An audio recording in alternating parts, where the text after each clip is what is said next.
Mateus 5, do 13 ao 16. A palavra de Deus diz assim: Vós sois o sal da terra. Ora, se o sal vier a ser insípido, como lhe restaurar o sabor? Para nada mais presta, senão para ser lançado fora, ser pisado pelos homens. Vós sois a luz do mundo. Não se pode esconder a cidade edificada sobre um monte, nem se acende uma candeia para colocá-la debaixo do alqueire, mas num velador, e alumia a todos os que se encontram na casa. Assim brilhe também a vossa luz diante dos homens, para que vejam as vossas boas obras e glorifiquem a vosso Pai que está nos céus. Irmãos, lendo esse texto, e vem muito de encontro até o que a irmã Karine irá falar na quinta-feira, eu assisti um documentário chamado O Dilema das Redes Sociais. Se você não assistiu esse documentário, assista. Ele é muito interessante. Um amigo meu me indicou, fui assistir faz umas 3, 4 semanas atrás, e veio de encontro com esse texto que eu fiz a leitura. O Dilema das Redes Sociais é um documentário que fala sobre homens e mulheres que trabalhavam em grandes empresas que dominam as redes sociais hoje, como Google, Instagram, Facebook, Twitter, todas essas redes. Eles trazem um lado negativo sobre as redes sociais. Eles falam que quando você está vendo, acessando seu Facebook, acessando Instagram, Facebook, essas redes assim, o próprio WhatsApp, existem computadores, existem alguns algoritmos, né, que são números que olham ali o que você está acessando, para poder influenciar nas coisas que você vai ver e nas coisas que você vai escolher. Uma coisa que me chamou muito a atenção é que eles analisam até a quantidade de tempo que você olha para uma postagem. Se você está vendo seu Instagram, o Facebook e algumas coisas, você para e fica olhando por algum tempo, o computador consegue detectar que você está olhando e que gera interesse em você naquela questão. E eles começam a te bombardear com aquelas questões. Às vezes ele começa a influenciar a sua vontade também. Não sei vocês, às vezes você fala alguma coisa, pesquisa alguma coisa e começa a aparecer vários produtos daquilo ou daquilo que você pesquisou. Por exemplo, pesquisou algum carro, pesquisou um calçado, pesquisou uma bolsa. Começa a aparecer nas suas redes aquilo o tempo inteiro. Não sei se já aconteceu com vocês. É esse tipo de algoritmo que eles usam. E algo interessante é que eles começam, dentro desse documentário, o Dilema das Redes, mostrar que eles começam a aprisionar o homem ali dentro e a mulher nas redes sociais para que ele fique dependente daquele tipo de coisa. Eles fazem um estudo e um trabalho para que ele fique dependente daquilo. E eles falam que eles querem tudo aquilo para benefício próprio. É algo interessante de se pensar que eles trabalham para que o homem fique preso naquilo, ele se vicie naquilo. Quanto mais tempo a pessoa permanecer naquilo, para eles melhor. Por questão financeira, por questão de influenciação ideológica. Então eles querem induzir algumas coisas na vida do cristão, na vida dos homens, na vida da humanidade. Olhando e vendo esse documentário, eu fiquei apavorado, pastor, até pensei, caramba, eu acho que eu devo sair das redes sociais, devo sair de todas essas redes, devo parar, porque eles estão tentando me influenciar dessa forma, às vezes eu posso ficar viciado. Mas olhando daí para esse texto, Jesus, quando ele faz o Sermão do Monte, o próprio Jesus ele está inserido na sociedade, em todas as esferas da sociedade. Ele começa a pregar o Sermão do Monte, para falar e trazer a instauração do reino de Deus sobre a terra. Existe uma questão teológica que fala assim, o reino de Deus é o reino do já e o ainda não. O reino do já é que Jesus já veio, inaugurou, mas ainda não está totalmente completo. Estará completo com a sua segunda vinda, quando tudo será restaurado e tudo será perfeito. Então Jesus ele já veio para a terra, ele já inaugurou o reino de Deus aqui nessa terra, e ele começa a instruir o pessoal aqui no Sermão do Monte, Sermão da Montanha. Ele começa a ensinar várias coisas aqui. Ele começa a ensinar sobre as bem-aventuranças, e no versículo 1 e 2 aqui de Mateus, ele mostra para quem ele está falando. Ele fala assim, olha, vendo Jesus as multidões, subiu ao monte, e como se assentasse, aproximou-se dos seus discípulos, e passou a ensiná-los, dizendo, ele começa as bem-aventuranças. Jesus ele se aproxima das multidões e dos seus discípulos, e ele começa a trazer vários ensinamentos sobre bem-aventurança, sobre ser pacífico, sobre ser manso, sobre ser puro de coração, ter sede de justiça. Ele começa a ensinar várias coisas. Ele ensina ao ser humano como viver diante da realidade do reino de Deus. Como aquele documentário que eu assisti, eles trazem os dilemas das redes sociais. Jesus traz muitos dilemas na vida do cristão. Eu acredito que se Jesus estivesse hoje aqui nessa terra, ele teria uma rede social. Eu acredito que ele teria um Instagram, teria um Facebook. Com certeza ele teria lá o JC oficial, né? Porque provavelmente ia ter os que iam copiá-lo, né? A própria Bíblia falou que teriam falsos profetas, né? Então ele teria o JC oficial, né? Jesus Cristo oficial. As pessoas com certeza seguiriam Jesus nas redes. Jesus estaria inserido aqui dentro da sociedade. Imaginem vocês, Jesus dentro, inserido na sociedade, ele curte uma publicação que você posta. Ou o próprio Jesus marca você numa publicação que ele posta. Ou o próprio Jesus você tira uma foto com ele e marca. Por que eu estou falando isso?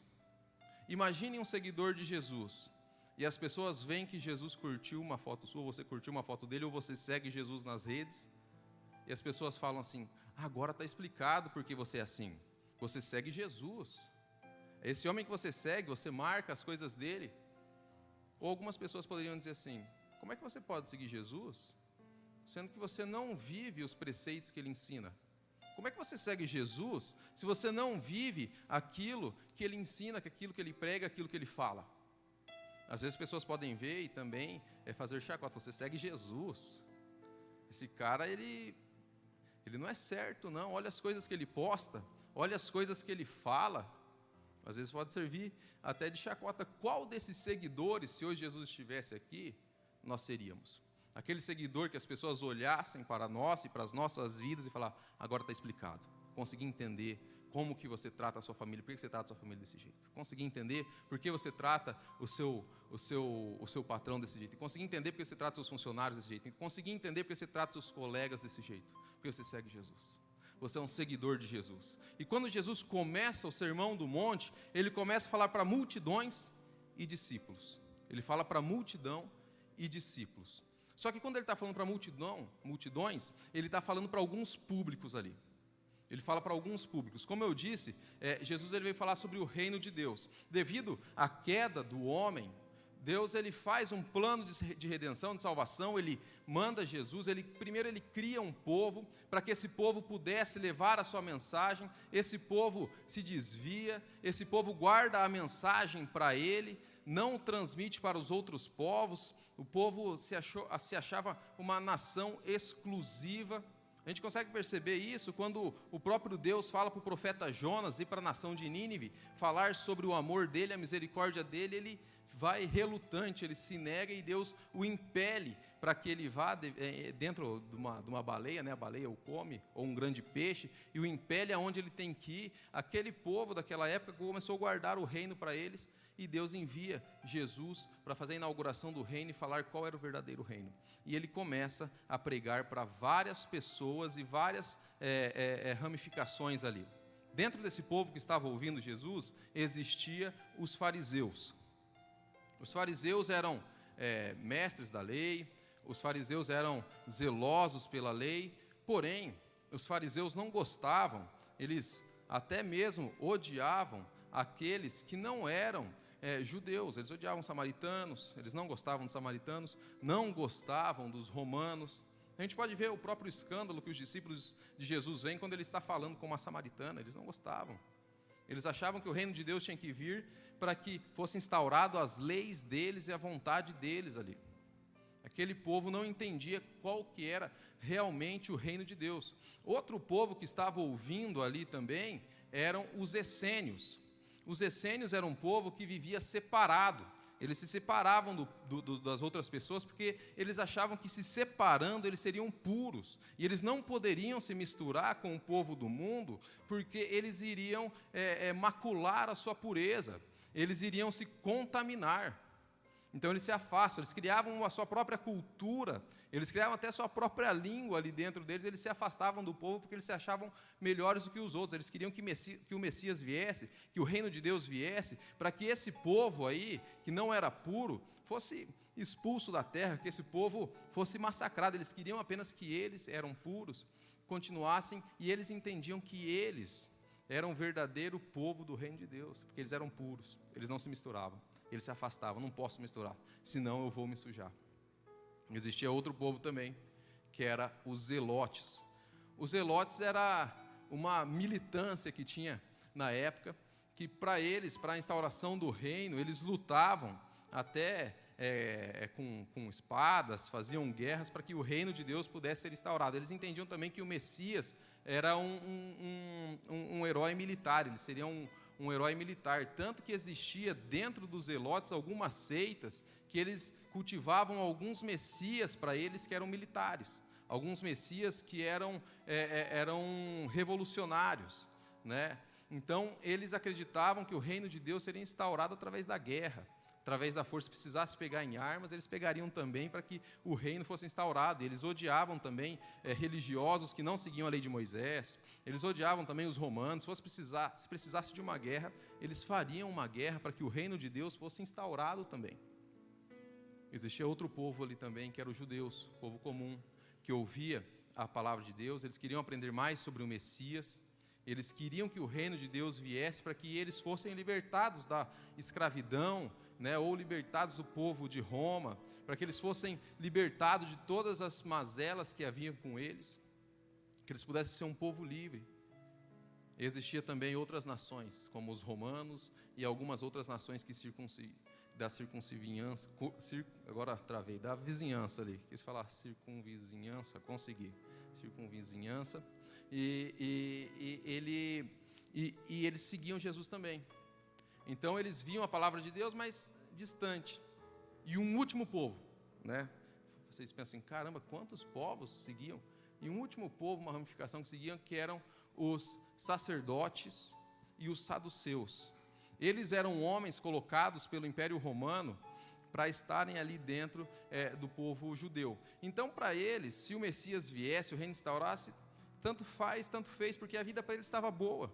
Eles estavam ali vivendo a religião deles, colocados pelo império que dominava, então para eles estava tranquilo. Então a gente consegue perceber aí no meio desse povo, radicais, pessoas apáticas, pessoas que apenas seguiam, pessoas que apenas conheciam, pessoas que apenas olhavam para Jesus como um grande mestre. E existia também os discípulos. E existe uma diferença entre a multidão e os discípulos. E o tema que eu gostaria de trabalhar é que nós somos chamados para fazer a diferença. O povo cristão, os discípulos, são chamados para fazer a diferença. E Jesus começa a fazer toda essa explicação para todo esse povo. Fiz essa introdução para vocês entenderem para quem que ele estava falando. Então eles estavam vivendo uma situação muito difícil naquela época de domínio, e Jesus começa a falar para aquele povo que estava sendo oprimido. Ele fala assim: olha, bem-aventurados e felizes aqueles que são pacificadores. E eles devem pensar, como assim, Jesus? Como que os bem-aventurados e a felicidade vêm daqueles que são pacificadores? Será que o Senhor não está vendo o que está acontecendo na nossa sociedade hoje? Estamos sendo oprimidos, guerras. Olha, o Império Romano vive numa imoralidade. Olha a imoralidade deles. Olha como eles tratam as pessoas, olha como eles nos tratam, olha como eles tratam a sua palavra. O Senhor vem e fala que nós temos que ser pacificadores diante dessa sociedade da forma que está. Imagina se Jesus chega e fala para nós hoje que nós temos que ser misericordiosos com aqueles que nós não concordamos. Hoje vivendo às vezes em uma polaridade na sociedade, e Jesus fala assim para você: seja misericordioso. E ele fala também: bem-aventurado é aquele que é pacificador, aquele que não arruma briga. Como eu não vou arrumar briga, Senhor? Por ideais próprios. Porque depois Jesus ele fala assim: bem-aventurados também aqueles que são perseguidos em meu nome. Se você está sendo perseguido no nome de Jesus, porque você está falando e pregando o Evangelho, muito bom, muito legal. Às vezes as pessoas aqui, como esse público, às vezes eles eram perseguidos ou tinham ideais próprios. Nós somos chamados para ser pacificadores e mensageiros de Deus. Nós somos chamados para fazer a diferença, mas levando a ideologia e a agenda do reino. Aquele povo estava levando a ideologia deles e a agenda deles. Eles queriam que a vontade dele fosse feita. E nós sabemos aqui, na oração do Pai Nosso, que ele ensina um pouco para frente, que a vontade de Deus tem que ser feita na nossa vida. Seja feita a sua vontade, assim na terra como é no céu. E esse povo queria que a vontade deles fosse feita. E Jesus começa a falar, trazer alguns dilemas ali. Sejam pacificadores. Você pensa, caramba, Jesus, o Senhor não está olhando hoje aqui a situação do Brasil? Como é que o Senhor está falando para a gente ser pacificador? Como é que o Senhor está falando para a gente ser misericordioso? O Senhor não está vendo o que está acontecendo lá no Afeganistão com o Talibã? Eles estão matando o seu povo, Jesus. Ele fala assim, bem-aventurados aqueles que são perseguidos em meu nome. Que dilema, não? Ser um discípulo de Jesus. Será que ele causaria dilema no seu coração hoje, na situação que você está vivendo? Quando ele fala para você assim, o partido que você tem que seguir é o partido do alto. Será que ele causaria dilema no seu coração? Será que ele causaria dilema no seu coração se ele falasse para você ser pacificador e ser misericordioso e restaurar um relacionamento com alguém que você não gosta? Será que ele causaria um dilema no seu coração? É esses dilemas que Jesus está causando ali. Tem um livro do John MacArthur que é 12 homens extraordinariamente comuns. Que fala dos discípulos de Jesus. O interessante é que esses homens, eles são juntados ali, são homens totalmente diferentes. Ele pega zelotes, ele pega esses militantes, né? Ele pega publicanos, aqueles que cobram impostos, como o próprio Levi, que é Mateus. Até mesmo fariseu, porque existe uma teoria que o próprio Judas Iscariotes pode ser fariseu. Existem alguns teólogos que acreditam. Então Jesus ele pega 12 seguidores distintos, com pensamentos diferentes. Esses eram os seguidores de Jesus. Pessoas com pensamentos diferentes, mas com o mesmo ideal e o mesmo foco que era em Cristo. Imaginem hoje, se Jesus vem e chama 12 discípulos. Chama um de um lado, outro de outro, um que pensa totalmente diferente, de ideologias diferentes, Jesus os chama. Como que seria a reação? Jesus ele causa dilemas naquela sociedade. Ele causa dilemas naquele povo. Ele causa dilema no coração daqueles homens. E Jesus chama aqueles homens para ser sal da terra. Ele fala assim, vocês são sal da terra. Nós somos chamados para fazer a diferença na sociedade e nós somos chamados para ser sal da terra. Por que ele faz essa analogia com o sal? Ele fala assim, olha, o sal, ele se não tiver sabor, se ele for insípido, ele não serve para nada. Ele não serve para dar sabor. Vocês têm que ser sal, e quando ele fala vocês têm que ser sal, vocês têm que estar inseridos na sociedade. Porque o sal ele só faz sentido se ele está inserido. Por exemplo, aqui nós temos vários churrasqueiros, né? Temos aqui o pastor Léo, que é um churrasqueiro exímio. Se você pegar a sua carne, colocar no espeto e não colocar o sal grosso ali na carne, vai dar sabor? O que adianta você ter o sal se o sal está do lado e você não coloca na carne? O sal tem que estar imergido aonde ele tem que dar sabor. É isso que Jesus está falando. Ele já faz uma crítica para aqueles homens ali que achavam que a sua forma de reino, a sua forma de pensar era certa. Ele já faz a crítica para os essênios que achando que eles eram puros, eles tinham que se afastar. Jesus ele fala assim, vocês têm que estar ali no meio. Ele fala para os fariseus que se achavam melhor, falou, olha, vocês se achando melhor, odiando o povo, não vai fazer sentido, vocês têm que estar ali no meio. O sal só faz sentido se ele está ali no meio para dar sabor. E nós temos que dar esse sabor do reino de Deus aonde nós estamos inseridos e onde Deus nos coloca. Seja nas redes sociais, seja em qualquer lugar, seja no nosso trabalho. E nós sabemos hoje que, quando eu vi esse documentário do Dilema das Redes, eu pensei, será que eu saio? Mas vendo esse texto, Nós somos bombardeados com várias coisas que não são do reino de Deus. Os filhos de vocês são bombardeados com várias coisas que desagradam o coração de Deus. Mas sabe o que vocês têm que fazer? Orar a Deus, ensinar o filho de vocês, e vocês também, entrar naquela rede e bombardear com o Evangelho de Deus. Nós estamos ali no meio para fazer a diferença. Nós não temos que ter essa ferramenta e nos afastarmos dela. Nós temos que estar inseridos e colocar o Evangelho de Deus ali no meio. Por isso que essa igreja, ela preza tanto pelas mídias sociais. Se hoje a igreja tem mais de 100 mil seguidores, é porque nós temos que estar ali no meio e inserir o reino de Deus nas redes sociais, onde nós estamos também. Você tem que influenciar os seus filhos, os seus irmãos, os seus parentes, para estar ali no meio e inserir o reino de Deus ali também, porque nós somos extensão do reino de Deus nas redes onde nós estamos e no nosso trabalho em todos os lugares. Nos afastar não fará o papel de discípulo de Jesus. O discípulo de Jesus está imerso, porque o sal só faz diferença se está imerso. O sal só dá sabor se está imerso. O sal só dá gosto se está imerso. É isso que Jesus está falando para aquele povo que se afasta, para aquele povo que se acha melhor. Vocês têm que estar imersos. Vocês não têm que praticar apenas uma espiritualidade privada. Jesus está falando, vocês têm que praticar uma espiritualidade pública. Eles têm que ver em você, eles têm que olhar para você e ver Cristo vivendo na sua vida. Muitas pessoas nunca leram a Bíblia. A única coisa que eles vão ler é você. E às vezes, se você não tiver uma conduta conforme a palavra de Deus que você lê, as suas palavras não valerão de nada. Por isso que Jesus fala, o sal tem que estar imerso. Por isso ele faz essa analogia com o sal. Porque o sal traz o sabor do reino de Deus para aquilo que não tem sabor.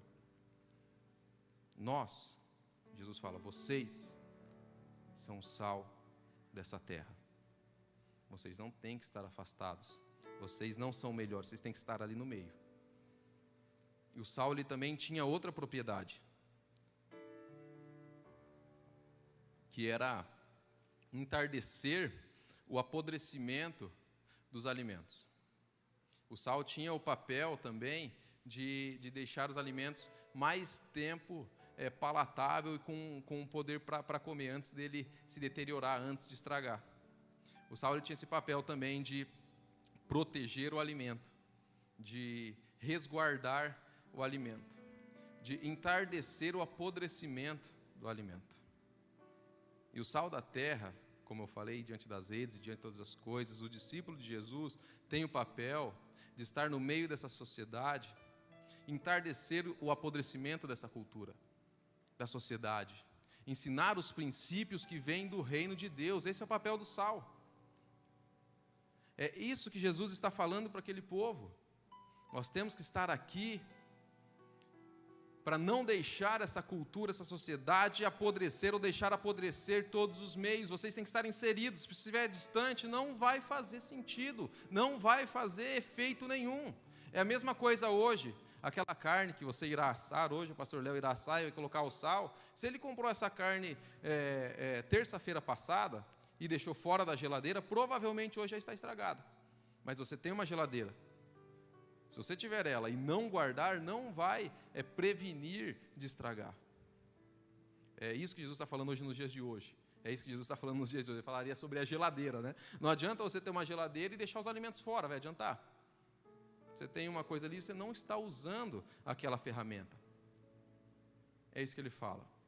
Nós temos que estar no meio da sociedade para trazer o sabor. Nós temos que estar no meio da sociedade para prevenir o apodrecimento. Nós temos que estar no meio da sociedade, mostrando uma espiritualidade pública, não apenas privada. Jesus ensina fazendo essa analogia e essa comparação com o sal. Só que também ele traz alguns cuidados. Porque se o sal ele se mistura com alguns minérios, alguns minerais, ele perde o sabor. Existia um povo aqui também que era sal, estava no meio, mas deixou a cultura entrar dentro dele e ele não levou a cultura do reino. Existem pessoas que às vezes acontece isso, entra dentro da sociedade, em vez de fazer a diferença, são chamados para fazer a diferença, são influenciados. E Jesus ele fala sobre essa questão do sabor. Cuidado, para não perder o sabor também. Porque como alguns sacerdotes tinham ali, como alguns saduceus, que era uma classe de sacerdotes também, estava ali no meio, eles começam a ficar apáticos, começam a perder o sabor, começam a se conformar com as coisas que existem. Falar, já está acabado mesmo essa cultura, o mundo jaz o maligno, então não tem mais o que eu fazer.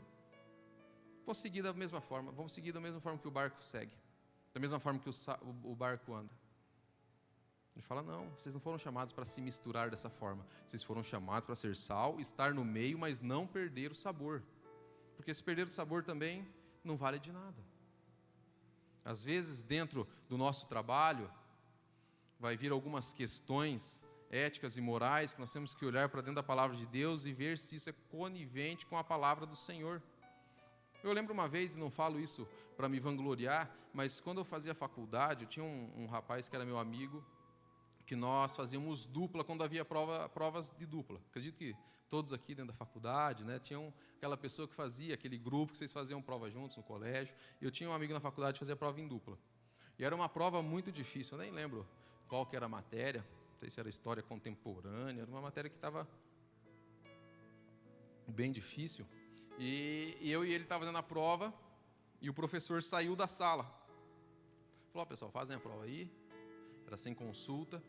E ele saiu da sala e o pessoal começou a colar ali, né? Ele falou, cara, vamos olhar, eu tenho material aqui tudo pronto, a gente olha e já faz.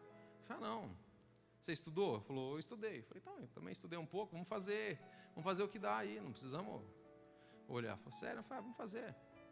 Daí ele falou, não, então beleza. Daí nós fizemos, tiramos a nota que precisava tirar. Aí tudo bem, acabou aí, fizemos, nunca veio falar comigo. E depois de uns 3 anos, eu trabalhava com uma moça, e essa moça chegou e falou assim, Alan, meu namorado conhece você. Eu falei, sério? Ele falou o nome dele, ele falou, e disse que você é muito ético, porque eu lembro que ele falou que na faculdade, uma vez ele falou para vocês colarem, e você não colou. Eu falei, caramba, que legal. Vocês estão vendo como o sal ele faz diferença, mesmo você não falando explicitamente sobre o Evangelho de Deus, mas através das suas condutas? Eu não falo isso para me vangloriar, porque às vezes no coração dá aquela tentação, porque o homem é passivo, dá aquela tentação, mas nós olhamos para o alto e falamos, isso não cabe com os princípios daquele que me enviou aqui. Às vezes a conduta que você precede diante da sociedade onde você está, vai falar muito sobre aquele que você segue. Como as pessoas olhariam para você e falariam, você segue Jesus? Entendi por que você é assim. Como seria? Como seria se Jesus marcasse você hoje na rede social e falasse assim, parabéns meu filho, é isso mesmo? Ou marcasse você com uma mensagem e falasse assim, Tiago, seja a luz do mundo, seja sal dessa terra. Falasse Celinha, seja pacificadora. O que será que nós falaríamos? Senhor, mas o Senhor não está vendo o que está acontecendo? Como é que o Senhor quer que eu seja? Ele fala assim, seja manso. Mas o Senhor não está vendo como que eu vou ser manso diante de tantas coisas? Fala, seja manso. E nós temos que glorificar a Deus e até trazer como exemplo, na nossa quinta-feira nós temos a palestra das mulheres modernas à moda antiga, e isso é algo interessante. Por quê? Porque nós rompemos barreiras entre o meio cristão. Nós precisamos sair fora também, para que o sal seja levado. A primeira vez que eu ouvi, acho que eu nunca falei para a Karine isso, a primeira vez que eu ouvi falar sobre a igreja, foi um amigo meu que me convidou para vir para uma palestra que não parecia ser uma palestra sobre a Bíblia, mas era algo que fala sobre Jesus. Por quê? Porque rompe. Nós somos chamados para romper. Às vezes nós achamos que evangelizar e levar a palavra de Deus é você decorar versículos, mas muitas vezes é diante de dilemas que as pessoas estão vivendo nessa sociedade, como Jesus olha os dilemas que eles estão vivendo e traz palavras de aconchego, traz respostas que eles precisam ouvir. Muitas vezes nós, dentro de onde nós estamos inseridos, nós estamos respondendo coisas que as pessoas nem estão perguntando. Às vezes a gente fala assim, olha, por que você não faz isso? Porque a Bíblia Sagrada nos diz isso. ok, para nós no meio cristão faz sentido, mas aquele que não conhece a Bíblia Sagrada, ele precisa ver a sua vida, ele precisa entender por que você é sal, ele precisa entender qual o reino você segue, ele precisa entender por que você tem esses princípios. É esse o papel do sal: romper, estar dentro da sociedade e não perder a essência. O apóstolo Paulo fala isso: eu fui agradável a todos os povos, ou a todas as pessoas. Fui agradável a gentios, fui agradável a romanos, fui agradável a judeus. Mas existe uma grande diferença entre ser agradável e agradar. Agradável é você estar ali no meio, não ser aquela pessoa chata, inconveniente, mas é você estar ali no meio e não ser influenciado, porque agradar é você estar no meio e querer fazer a vontade do outro para poder estar inserido naquele meio. Isso é errado. Jesus ensina isso aqui: vocês não podem perder o sabor, mas vocês têm que estar ali no meio, ser agradáveis, trazer o sabor. Ah, mas vai ter pessoas que não irão gostar. Jesus já alertou: por causa do meu nome, vocês serão perseguidos. Imagina se Jesus viesse hoje e nós olhamos a realidade lá do Afeganistão, no Talibã, cristãos sendo perseguidos, cristãos sendo mortos, e Jesus fala: eu disse que isso ia acontecer.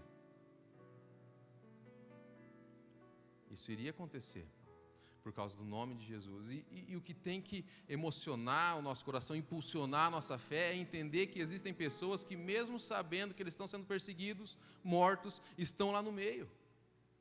Nós temos que nos alegrar também que, fruto dessa igreja, como o pastor Maia, ajuda essas pessoas, ele ajuda os refugiados lá no Afeganistão, ele ajuda as pessoas que estão lá. Está sendo sal. Mesmo diante de todos os bombardeios, eu estou trazendo bombardeios contra a própria vida. E contra o bombardeio da cultura, da sociedade, contra os seus filhos. O que você está fazendo e ensinando para que ele seja sal? Você quer apenas que ele seja um bom profissional? Então você falhou miseravelmente. Essa frase não é minha, é de outro rapaz que eu não lembro o nome. Ele fala assim: se você cria os seus filhos, ou até mesmo você, para ser um bom médico, um bom advogado, um bom faxineiro, um bom administrador, você falhou miseravelmente, porque nós somos chamados para ensinar os nossos filhos e somos chamados para a glória de Deus. É assim que nós temos que viver, e é assim que nós temos que nos portar e ensinar. Jesus, ele começa a falar também que nós somos chamados para ser luz do mundo. Ele faz uma analogia e fala assim: olha, vocês são luz do mundo, não se pode esconder uma cidade edificada sobre um monte. Ele faz analogia sobre Jerusalém, porque Jerusalém ficava num monte, e todos conseguiam ver Jerusalém porque existia luzes em Jerusalém. Então o pessoal chegava e falava assim: estamos chegando em Jerusalém, porque as luzes estão mostrando a cidade, estão ali no alto monte. Conseguimos perceber que Jerusalém está ali. É a mesma coisa se nós tivermos uma lâmpada, e ela, ou uma vela, e ela estiver debaixo da cama, ela não vai iluminar nada. Ela tem que estar no meio ali para iluminar. E Jesus, quando ele está falando para um público, ele fala assim: olha, se está num velador, ele ilumina todos que se encontram na casa. Ele fala para um público ali, de grande maioria, que tinham casas que tinham apenas um móvel, né? Que fala uma peça, a gente fala aqui no Paraná. Quantas peças tem em sua casa? Ele tinha uma peça só. E naquela peça, ele iluminava tudo. A luz, ela está ali para iluminar. Ele faz essa analogia com o monte, que a luz, ela fica no alto. Porém, algo interessante é que a grande luz do mundo é o próprio Jesus, e nós somos luzeiros. E quando nós estamos conectados a Jesus, nós conseguimos ser luz deste mundo. Nós conseguimos ser luzeiros dele. Uma lâmpada, se não estiver ligada à fiação elétrica, ela não funciona. Ela precisa estar conectada. Então, Jesus fala: vocês são luzeiros. Vocês têm que estar ali no meio para iluminar toda a casa.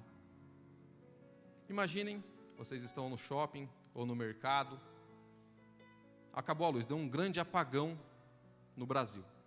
E está de noite. Acabou a luz e por ironia, todos estão com o celular com a bateria descarregada.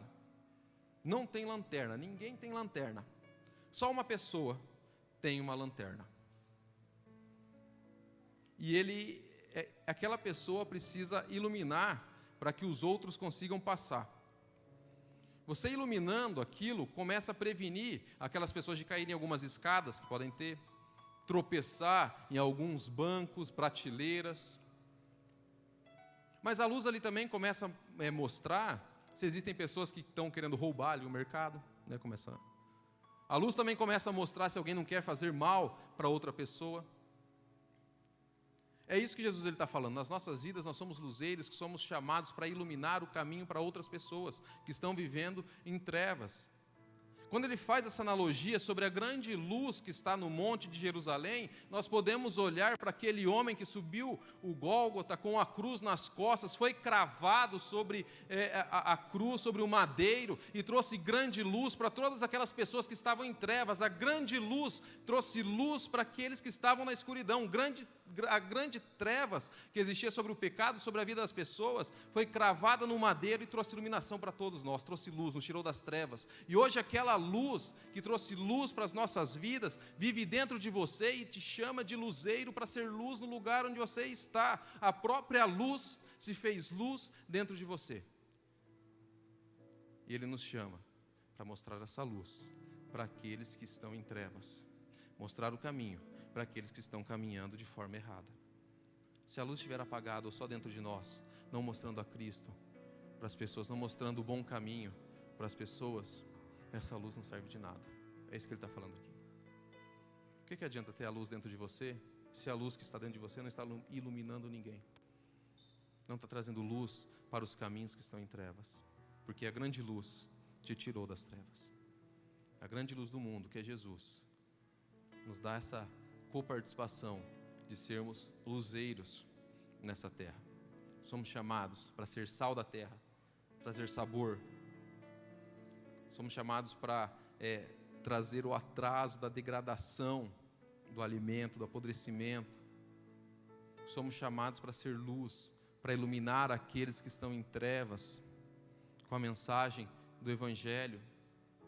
E como nós podemos fazer isso dentro da sociedade, dentro da nossa vida, dentro das nossas casas? Jesus ele fala, olha, brilhem também a vossa luz diante dos homens, para que vejam as vossas boas obras e glorifiquem a vosso Pai que está nos céus. As boas obras que você faz não é porque eu e você somos bonzinhos. É porque Jesus, através da nossa salvação nele, a nossa fé nele, nós glorificamos a Deus através das nossas ações, das nossas obras. O apóstolo Paulo fala, quando fizer alguma coisa para alguém, faça como se estivesse fazendo para Deus. As nossas boas obras são para glorificar o nome daquele que fez a maior obra sobre as nossas vidas. E isso glorifica o nome de Deus. Jesus fala assim, olha, amem os seus inimigos como a vocês mesmos. Jesus fala assim, amar os amigos, até aqueles que não creem em Deus, amam, é fácil. Agora, amar os inimigos, aí é difícil. Existe uma frase de um pastor, um pastor lá do Rio de Janeiro, chamado Antônio Carlos Costa. Ele fala assim, nós não fomos chamados para gostar de todas as pessoas, mas nós fomos chamados para amar todas as pessoas. Porque gostar, ele remete de sentimento, e amor remete de ação. Gostar remete o nosso coração, e muitas vezes nós podemos pensar assim, mas como é que eu vou fazer o bem para aquela pessoa que eu não gosto? Eu estou sendo contrário às minhas emoções e ao meu coração. Ele fala assim, nós fomos chamados para ser fiéis a Deus, e não aos nossos corações. Nós fomos chamados a ser fiéis a Deus e não aos nossos corações. Por isso que as boas obras glorificam a Deus, porque até mesmo aquele que faz mal, aquele que te amaldiçoou, você abençoa e faz as coisas boas para ele. Por quê? Porque você foi salvo por Jesus e você faz por ele. Fomos chamados para amar todas as pessoas. Por isso que ele fala, gostar é você ter alguém que você tem mais afinidade, está junto com você, está na sua casa. Ele não fala para você levar seu inimigo dentro da sua casa. Ele fala assim, faça boas obras para ele. Precisou de ajuda, ajudará. Precisou de oração, orará e você orará por ele. Isso remete àquele que é luz do mundo. Ele mostra que as boas obras glorificam o nome de Deus. Nós somos chamados para ser discípulos de Jesus. Nós somos chamados para ser sal dessa terra. Somos chamados para ser luz desse mundo. E somos chamados para as boas obras. As boas obras não nos traz a salvação, mas é o resultado dela. Nós somos salvos para as boas obras e mostrar iluminar a todos aqueles que não têm essa luz dentro deles. A grande luz te chamou para ser luzeiro. Aquele que traz vida a todas as coisas, sabores a todas as coisas, te chamou para trazer sabor. Numa sociedade onde nós olhamos e existem vários bombardeios contra a fé, contra o costume, a moral cristã e do próprio Deus, ele fala assim: esteja imerso ali. E eu incentivo e encorajo vocês a estarem imersos, apresentando o reino de Deus ali. Eu incentivo e encorajo vocês a também fazer esse incentivo aos seus filhos, dentro das redes sociais, olhar o que ele está postando, incentivar a fazer coisas boas ali dentro também, a você também. Às vezes um versículo, alguma coisa que nós colocamos lá, parece que não é nada, mas faz muito sentido. Uma vez uma moça veio falar para mim, falou: nossa, depois que você postou tal coisa, eu não lembro, era um versículo apenas, não foi nada para quem é pregador e quem prepara um sermão que leva horas, às vezes preparando, dias, que se esmera, às vezes você postar um versículo e fala: nossa, mas não foi nada. E ela falou assim: aquele versículo que você postou foi um divisor de águas na minha vida. Muitas vezes a gente acha que ninguém está vendo, ninguém está percebendo, mas às vezes o que você posta, o que você faz, o que você fala, a sua conduta, às vezes é divisor de água na vida das pessoas. Às vezes aquela pessoa que estava em trevas, você traz luz. Às vezes sentimentos que estavam em trevas, você traz luz. Às vezes pensamentos que estavam em trevas, você traz luz através da mensagem do Evangelho. Nas redes sociais nós não fomos chamados para trazer as fake news. Fomos chamados para trazer as God News, as boas novas, as boas notícias do Evangelho de Deus. Então, quando for postar alguma coisa, pense: qual que é a motivação do meu coração? É para glorificar a Deus? Quando eu for falar alguma coisa, qual que é a motivação do meu coração? Que apresentemos as God News, as boas notícias do alto, o Evangelho, as boas novas daquele que pode trazer salvação ao coração daqueles que estão perdidos. E que nós possamos entender a nossa responsabilidade como luzeiros nessa terra. Porque uma grande luz é quando todos estão juntos. Ele fala: vocês são luz. Mas sozinhos nós somos luzeiros em algum lugar quando nós estamos. Mas juntos nós somos a grande luz que reflete a luz que vem do alto, que é a luz de Cristo. Vamos fazer uma oração? Fechemos nossos olhos. Senhor Deus, obrigado por essa manhã, obrigado pelas nossas vidas e por essa palavra. Que possamos, Senhor, ser sal, luz dessa terra, que possamos ser seus discípulos e não fazer parte da multidão que está distante, mas os discípulos que estão próximos e prostrados aos seus pés, ouvindo os seus ensinamentos e te seguindo como devemos seguir, Senhor.